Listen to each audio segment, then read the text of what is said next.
Hello and welcome to another weekly update. I hope you're all well. It's been a kind of a strange and busy week for me. I've been doing a lot of travelling and so I worry slightly that I've maybe missed some of the things that have happened this week. I've still managed to find some things to talk about, but I do kind of worry that something has passed me by, so we'll see. Anyway, 3 things to talk about this week. Well, sort of 2.5 things to talk about this week. And the first, let's sort of jump straight into it. It's a post by Scott Hanselman.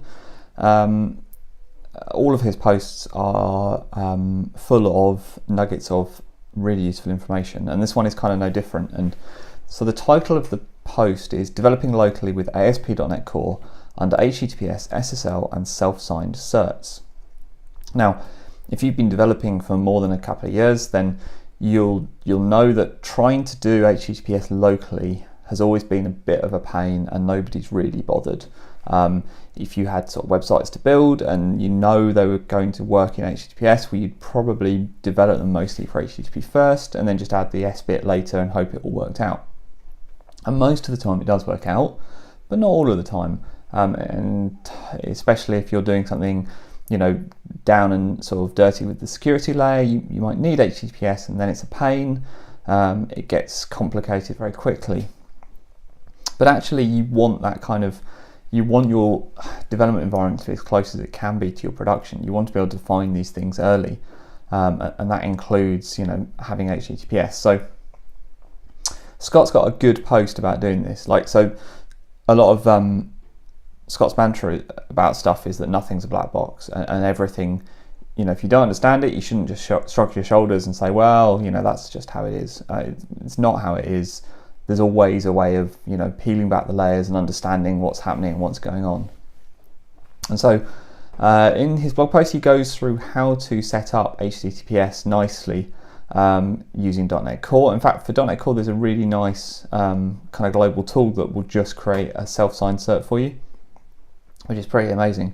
So if you're doing .NET Core development, you should definitely look into this because they've made it really nice and easy, and it's one of those things. It's always been a real pain to do, and now they've made it really nice and easy to do. It's all done using self-signed certs, which you can do. You don't need to use .NET Core. You can do in PowerShell. You can go googling. You can create a self-signed cert that way.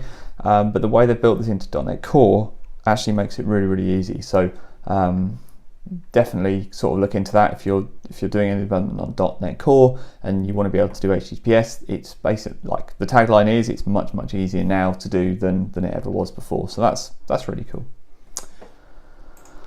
All right, and the other kind of interesting thing that happened this week is that the session catalogue for Microsoft Ignite is out. So Ignite is around about a month away, just over a month away. Big kind of IT Pro developer conference, and so the first thing to say is that if you just want to go and have a look at the session catalogue and see what's happening, then you can just do that. The session catalogue is out, off you go. But if you, like me, don't necessarily have the time yet to look through it and you just want to understand what's in it, then there's a really good post by Mary Jo Foley, who's gone through it and kind of high-level summarised the things, and it's good to compare it, say, against last year, because last year was very heavy on AI, very heavy on quantum, and we're all, I think, maybe scratching our heads a little bit. There's so much emphasis on quantum, and a clear direction for Microsoft. I think this year it's a little bit more feet on the ground. It's a little bit more kind of where we are today. There's less quantum. There's still plenty of AI, but AI has matured, I'd say, a lot faster than quantum has. There's a lot more real-world AI today than there is real-world quantum. So there's still plenty of AI sessions, but there's lots of other stuff. There's lots of developer content, so that's really cool. There's lots of ASP.NET stuff. There's lots of code stuff, Visual Studio Code stuff. Lots of Node.js stuff. Loads of Docker container stuff. There's some stuff on PWAs. There's loads of stuff on SQL Server. Now, SQL Server's been around forever. It's not new and exciting, but it is very, very important. And apparently, and this is just hints that Mary Jo's picked out. They will be talking about ARIS, so the successor to SQL Server 2017, the new SQL Server, which is apparently currently in some kind of sort of technology preview testing. All right. There's also some hardware stuff, some Surface stuff, but what's interesting is there's a lot more developer content than normal. I say interesting, it's actually not that surprising for me. I think what we're seeing this year is a continuation of what we've seen for a couple of years, is as Microsoft shift more and more workloads to the cloud, as they shift away from, on-premise boxes, there's less, like the work and the kind of where the skill sets are and stuff like that, it's a lot more developer focused than it used to be. And I think that's good as a developer. I think that's really good.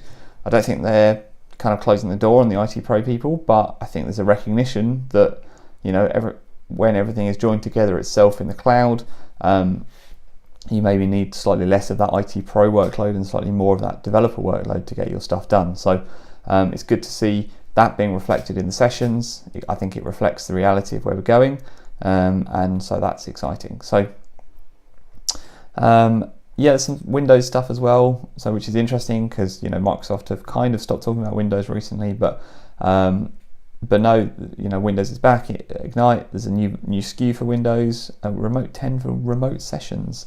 So Windows 10 for remote sessions. I'm just kind of going through the session catalog now. All right, so and also Windows Server 2019 is also got some sessions as well. All right, so if you didn't know, so Ignite is happening at the end of September. So we've got September 24th to 28th, so just over a month away. So you've got plenty of time to go through a session catalogue. Even if you're not going, historically, and I don't know this is true, this is a bit of a guess, but certainly last year and the previous years, Microsoft has done an excellent job of recording all the content and streaming all the content. Last year, that was even better than previously, and the content was being streamed out, within 24 hours of it being presented. So that's huge. So if you aren't going to Ignite, then don't worry, you're not going to miss stuff. I would say still have a look at the session catalog, pick out all the things you want to see, and then dedicate the time. That's the hard part, is thinking that you can not go to Ignite, you can still do the day job, but still watch all the sessions. You can't, there's too much stuff. You need to give yourself some time. Take some time off, do whatever it takes, get yourself in a darkened room and concentrate on watching the sessions. That's how you will pick up the most value from the Ignite content. All right, that's everything from me. Have a great weekend, and I will speak to you again next week.